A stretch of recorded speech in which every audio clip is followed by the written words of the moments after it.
Hi everyone, I am in the mood for baking, so I'm going to show you a quick way to make a strawberry cake that people think you spent all day on, but you didn't really. And it used the cake mix, so let's get going. Now the first thing you're going to do is read your cake mix. You're going to follow the instructions for the cake mix with a couple alterations. If it says a cup of water or milk, you're going to automatically use milk and you're not going to use the water. It then says that it wants half a cup of vegetable oil. You can use half a cup of melted butter, but I'm lazy today. I don't have time for all of that, so I'm just going to put in the oil.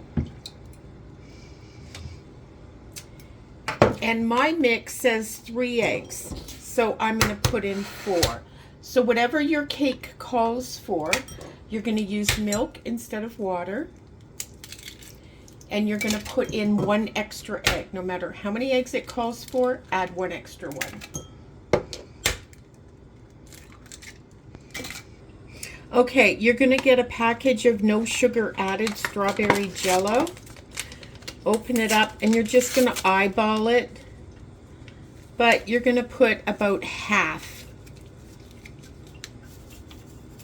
of this in, maybe a little more, and save this because you're going to be using it. So then I just whisk this all up. Next I'm going to put the cake mix in,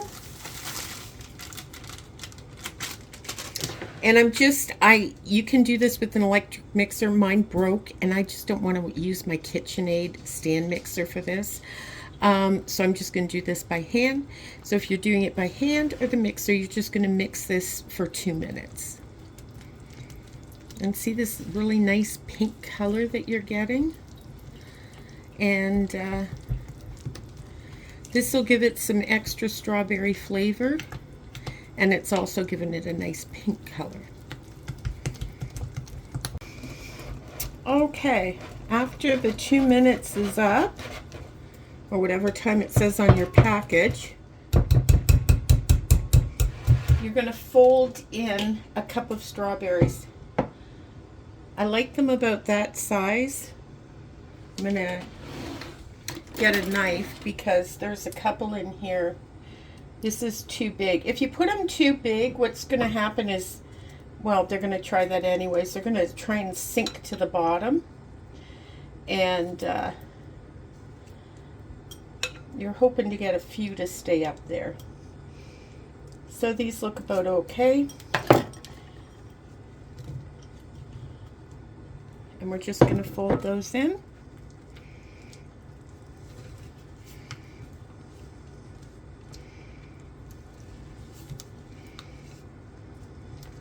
Now I'm using a bundt pan for this.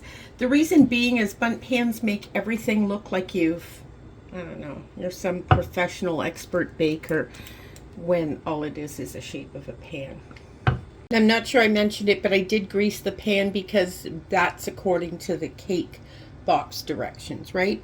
So you're going to follow that and you're going to put it in the oven for whatever time it recommends. Make sure and test it. Toothpick comes out clean, it's done. So I'm going to throw this in now. So the cake is done. Now, one of the things I do that's different from a lot of people that bake is when the cake is done and it's in the oven, and this is, the opposite way, I put the rack upside down on top of it, and then when I get to the counter, I flip it over. I don't let it cool and then try and get it out. I flip it over, and then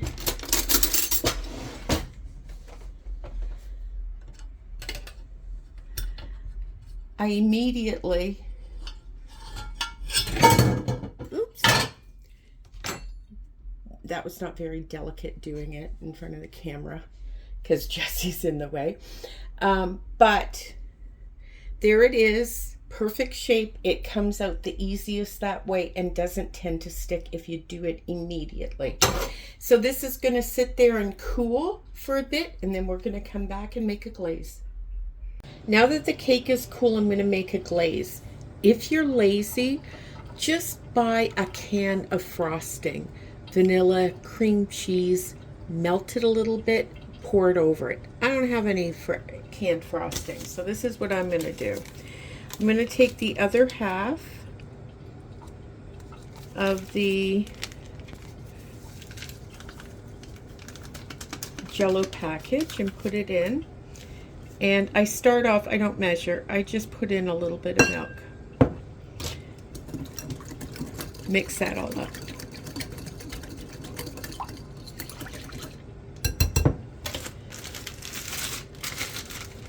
Then I just toss in some icing sugar and just go between the icing sugar and the milk until I get the quantity I want at the thickness I want. Now I don't want this too thin because it's just going to run off of it.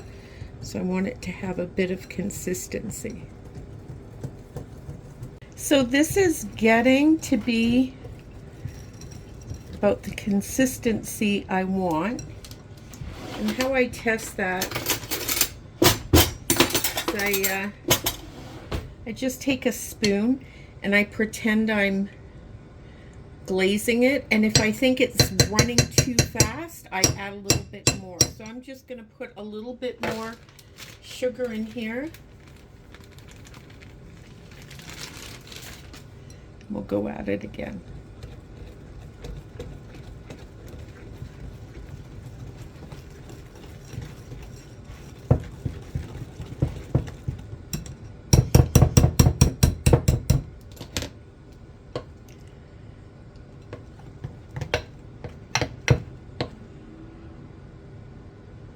And that's nice and thick, so I'm going to go with that. Okay, I'm just going to slowly put this along the top, like a little ribbon.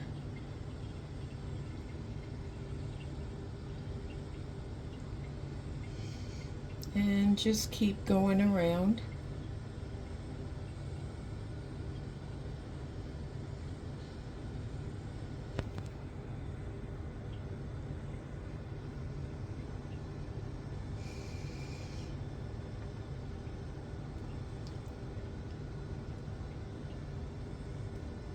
And that's about all you have to do. Okay, so she's done. Extremely easy cake to make. And it looks so cute. And if you look really close, you can see from the Jell-O you have the little speckled things that I like. You have kids, throw some sprinkles on it if you want. I hate sprinkles, so it's not going to be like that. And I'm going to get a knife and cut it open. So this is what it looks like. You can see some of the strawberries in here. It's a really moist cake. Super delicious. Yeah, give it a try. It's impressive without having to really know how to bake much, which I really like. Thank you for joining me, and I hope to see you again soon.